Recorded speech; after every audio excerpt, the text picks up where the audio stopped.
Hey guys, what's up, welcome to motorcycle. আশা করি সবাই ভালো আছো। চলে এসেছি আজকে একটা নতুন ব্লগ নিয়ে। এখন সকাল তো বলবো না, প্রায় দুপুর হয়ে গেছে, একটা মতো বাজে। সকালবেলা অনেক লেট করে ঘুম থেকে ওঠা হয়েছে, ব্রেকফাস্টও করা হয়নি, তার জন্য এই স্নান টান করে এখন বেরিয়ে পড়েছি একটু রাস্তায়। যাবো জালিয়ানওয়ালা বাগ মিউজিয়ামটা। তো যাওয়া যাক, সঙ্গে থাকো, দেখতে থাকো। মারাত্মক রোদ, বেশ গরম লাগছে, রুমে এসি চলছিল, এখন বাইরে বেরিয়েছি তো পুরো মনে হচ্ছে সব জ্বলে পুড়ে যাচ্ছে। আর দুপুরবেলা যাবো বাঘা বর্ডার। দুপুর আর কি বলছি, তো বাঘা বর্ডার যাওয়ার জন্য এখানে টোটো, অটো বা উবের বুক করতে পারো, কিন্তু ব্যাপার হচ্ছে এখানে দেখলাম একটা তোর এই অমৃতসর গভর্নমেন্ট এরকম কিছু একটা রয়েছে, একটা বাস বুকিংয়ের অফিসিয়াল ওয়েবসাইট রয়েছে, হিপ হপ কি এরকম কিছু একটা বলে। তো ওই অফিসে ফোন করেছিলাম, ওখানে বললো পার হেড 350 করে লাগবে, নিয়ে যাওয়া নিয়ে আসা। এসি বাস, রুফটপও রয়েছে, ওপেন এয়ারেও বসতে পারো, আবার লোয়ার ডেক মানে যেটা এয়ার কন্ডিশনড সেটাতেও বসতে পারো। প্রাইস সেম 350 করে। আর সাথে হয়তো কিছু এক দুটো সাইট সিইংও করাবে বাসে করে গেলে। আর এই গরমের মধ্যে এমনি টোটো করে আর অটো করে কী বা যাবো। আর উবেরে অনলাইনে অ্যাপসাইট রেট দেখাচ্ছে 1300 টাকা 1500 টাকা, তার সত্ত্বেও যখন আসবে তারপরে হয়তো এক্সট্রা চার্জ চেয়ে বসবে। ওর জন্য বাসটাই বেটার অপশন লাগলো। আর এখানে অনেক লোকে বললো, এখানে লোকাল দোকান থেকেও বলে দিল যে বাসে করে যেতে, ওটা ব্যাপারটা সেফ, আর দ্বিতীয়ত ভালোভাবে ঘোরা যাবে। তো চলো আপাতত জালিয়ানওয়ালা বাগ মিউজিয়ামটা ঘুরে আসা যাক, নিয়ে তারপর লাঞ্চ সেরে বেরোনো হবে বাঘা বর্ডারের উদ্দেশ্যে।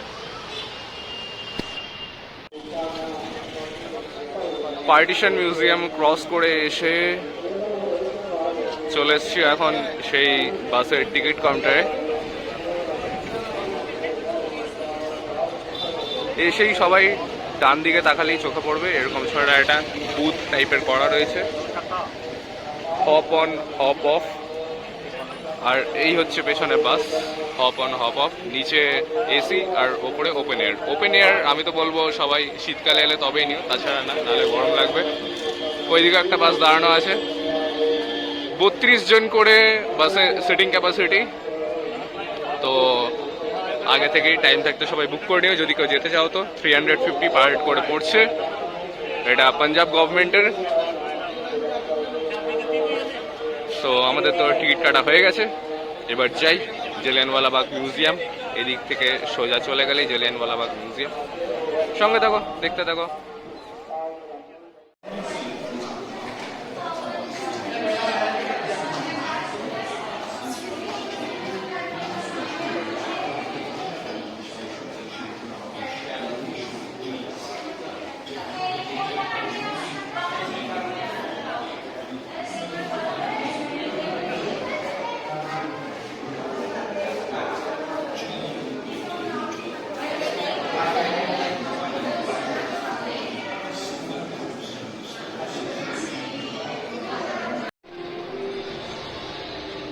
आज भी उन्हें हजारों लोगों ने याद करके वो कम रखनी है जिन्होंने उस दिन भारतीय स्वतंत्रता आंदोलन के सब तो काले दिन ਇੱਥੇ अपनी जान कुर्बान कर दी थी।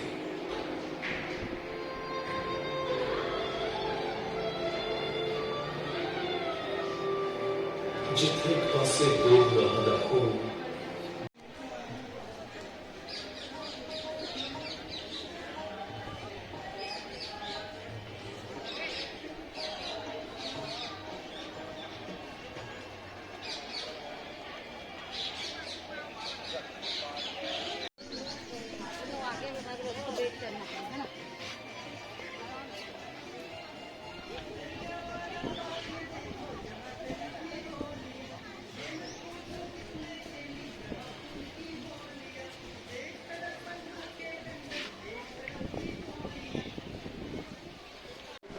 জালিয়ানওয়ালা বাগ মিউজিয়াম ঘুরে চলে এসেছি এখন পাঞ্জাব ধাবাতে। কালকে যেখান থেকে রাতে খাবার নিয়ে গেছিলাম ওইখানেই সেম বেঙ্গলি থালি, ডাল, ভাত, আলু ভাজা। আলু ভাজাটা তো ফ্রেঞ্চ ফ্রাইয়ের মতো হয়ে গেছে। আর এখানে একটা মিক্স ভেজ তরকারি দিয়েছে, আর এর সাথে ডিমের অমলেটটাও হয়েছে। আর এখানে নেওয়া হয়েছে চিকেন বিরিয়ানি, শুধু টেস্ট করার জন্য। ঠিক আছে, মারাত্মক গরমে সবার অবস্থা খারাপ হয়ে গেছে। তো খাওয়া দাওয়া করি, নিয়ে তারপর এরপর বাঘা বর্ডার যাওয়ার উদ্দেশ্যে বেরিয়ে পড়বো আবার। ঠিক আছে, টাটা। তাড়াহুড়ো করে লাঞ্চ শেষ করে রুমে গিয়ে আবার ড্রেস চেঞ্জ করে 3:30টার সময় বেরিয়ে পড়েছি এই বাসে করে ওয়াঘা বর্ডারের উদ্দেশ্যে। বাস ছুটে চলেছে, বাইরে চলছে 44 ডিগ্রি টেম্পারেচার। যেমন বাইরে গরম তেমনই এখন ভেতরে আবার ঠান্ডা, যেহেতু এয়ার কন্ডিশন। এখন যেহেতু গরমকাল অফ সিজন, ওর জন্য বাসে এখন ভিড় কম, খালি খালি ওর জন্য।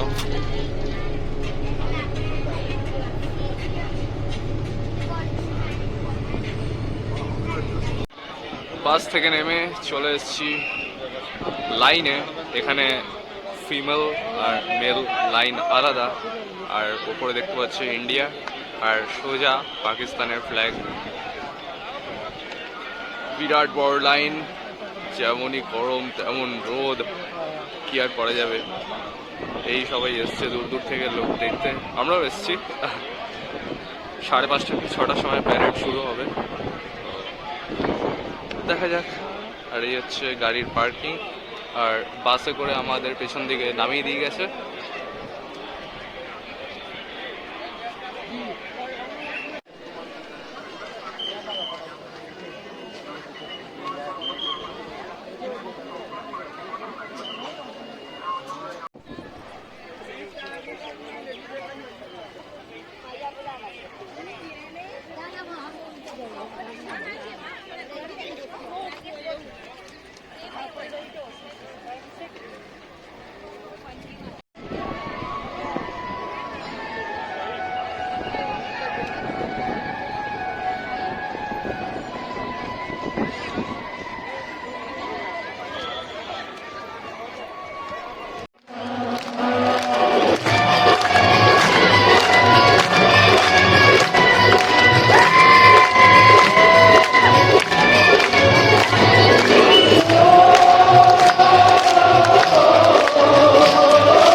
दर्शक महोदय, समय एवं सुरक्षा को ध्यान में रखते हुए स्टेडियम परिसर को जल्द से जल्द खाली कर दें। साथ ही दर्शक अपने कीमती सामान, मोबाइल, पर्स, बच्चे और बुजुर्गों का विशेष ध्यान रखें।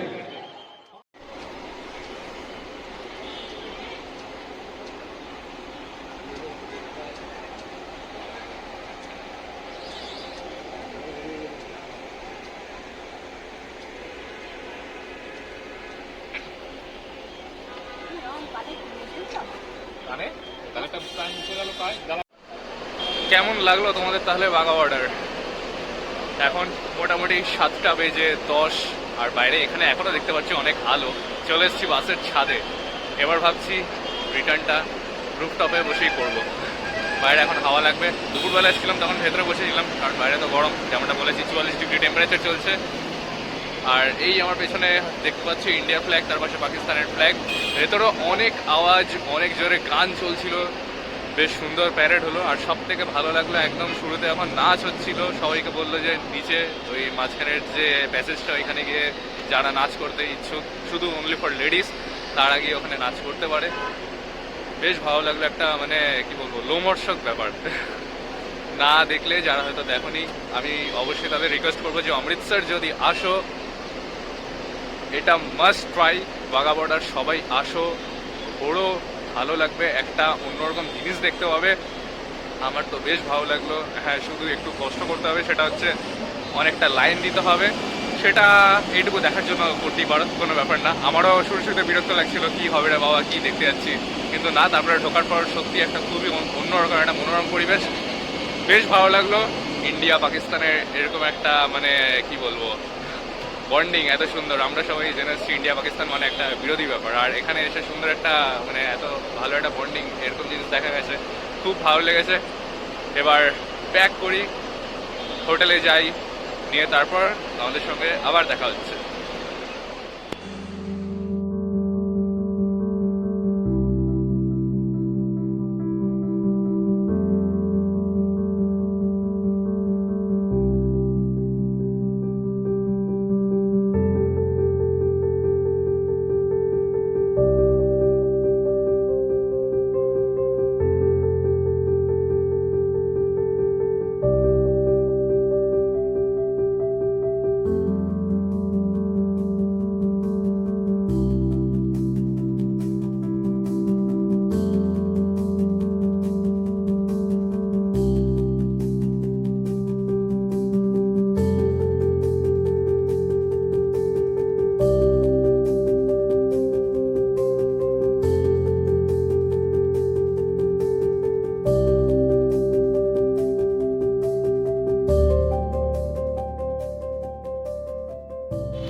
বাস থেকে নেমে চলে এসেছি এখন স্ট্রিট সাইড একটা চাপের দোকানে। এখানে সোয়া চাপ নাকি ফেমাস, আমাদের হোটেলের একদম পাশেই রেডি হচ্ছে সোয়া চাপ। 50 পার প্লেট অর্ডার দিয়েছি।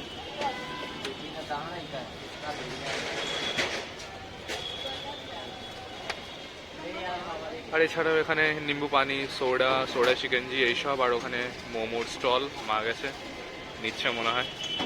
ঠিক আছে, এখানে সোয়া চাপ আসুক, তারপর দেখা হচ্ছে। চলে এসছে এখানে সোয়া চপ, সাথে গ্রিন চাটনি দিয়েছে আর পেঁয়াজ।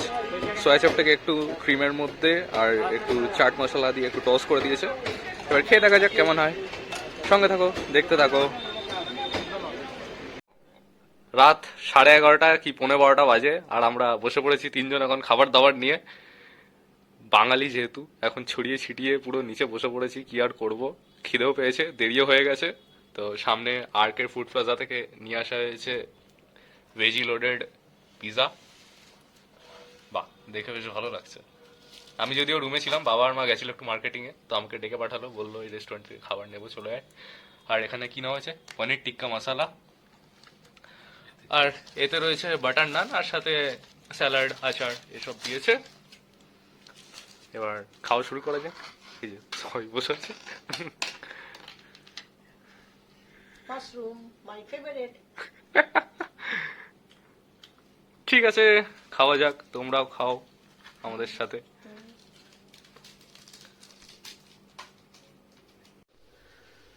তো আজকের জন্য এতটাই।